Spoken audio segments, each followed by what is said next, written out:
Hello viewers, আসসালামু আলাইকুম। আজকে আপনাদের জন্য নিয়ে আসলাম খুবই মজার মুচমুচে বিস্কুটের রেসিপি। আর এই বিস্কুটটি আমি চুলায় তৈরি করেছি।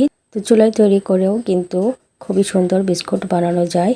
বিস্কুটটি তৈরি করার জন্য প্রথমে একটা মিক্সিং বলে নিয়ে নিচ্ছি হাফ কাপ পরিমাণ বাটার। তো আপনারা চাইলে এখানে হাফ কাপ পরিমাণ তেল বা হাফ কাপ পরিমাণ ঘিও নিতে পারেন। তো এখানে আমি 1/3 কাপ পরিমাণ পাউডার সুগার নিয়েছি। তো এখানে আমি চিনিটাকে ব্লেন্ডারে ব্লেন্ড করে নিয়েছিলাম। তো বাটারের সাথে পাউডার সুগারটাকে ভালো করে মিশিয়ে নিতে হবে। মেশাতে মেশাতে যখন দেখবেন একদম ক্রিমি হয়ে আসবে, তখন এখানে আমি অ্যাড করে দেব ময়দা। তো এখানে আমি একটা চালনিতে ময়দা নিয়ে নিচ্ছি 1 কাপ পরিমাণ, 1/4 চা চামচ পরিমাণ বেকিং পাউডার। তো বেকিং পাউডার আর ময়দাটাকে আমি চেলে নিচ্ছি। চেলে নেওয়া হয়ে গেলে স্প্যাচুলা দিয়ে আমি প্রথমে মাখিয়ে নিব, তারপর হাত দিয়ে ভালো করে ডো বানিয়ে নিব।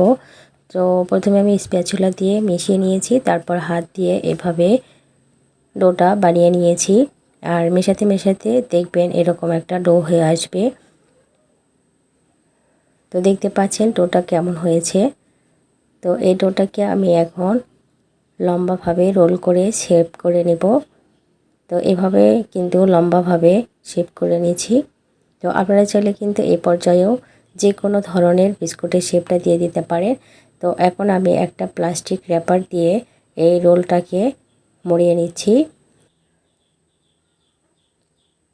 তো এভাবে রোলটাকে প্লাস্টিক র্যাপার দিয়ে ভালো করে সমান করে নিয়ে নর্মাল ফ্রিজে রেখে দেব আমি 10 মিনিটের জন্য। আর এই 10 মিনিটের মধ্যে দেখবেন এই রোলটা একদম সেট হয়ে যাবে। তো আমি 10 মিনিটের জন্য নর্মাল ফ্রিজে রেখে দিচ্ছি। আর 10 মিনিট পর আমি ফ্রিজ থেকে বের করে নিয়েছি। এখন প্লাস্টিক র্যাপারটা আমি উঠিয়ে নিচ্ছি। তো এখন একটা নাইফের সাহায্যে আমি এই রোলটাকে কেটে নিচ্ছি। তো খুব বেশি কিন্তু মোটা করেও না, আবার খুব বেশি পাতলা করেও আমি কেটে নিচ্ছি না।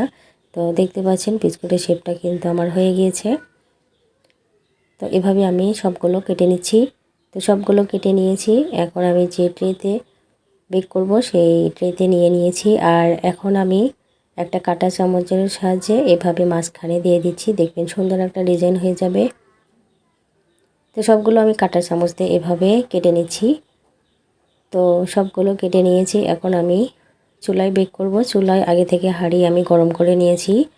তো এখন বিস্কুটের প্লেটটা দিয়ে ঢাকনা দিয়ে ঢেকে আমি 10 থেকে 15 মিনিট আমি বেক করে নিয়েছি। আর দেখতে পাচ্ছেন 10 থেকে 15 মিনিট পরে কিন্তু বিস্কুটটা একদম পারফেক্ট হয়েছে। তো চুলা থেকে আমি নামিয়ে নিচ্ছি, নিয়ে ঠান্ডা করে নিব।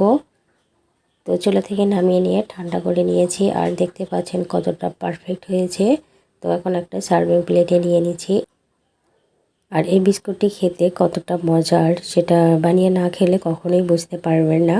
তো অবশ্যই একবার এভাবে ট্রাই করবেন, দেখবেন সবাই কিন্তু খুবই পছন্দ করবে। আর দেখতে পাচ্ছেন কতটা লোভনীয় লাগছে, আর খেতে তো খুবই মজার হয়।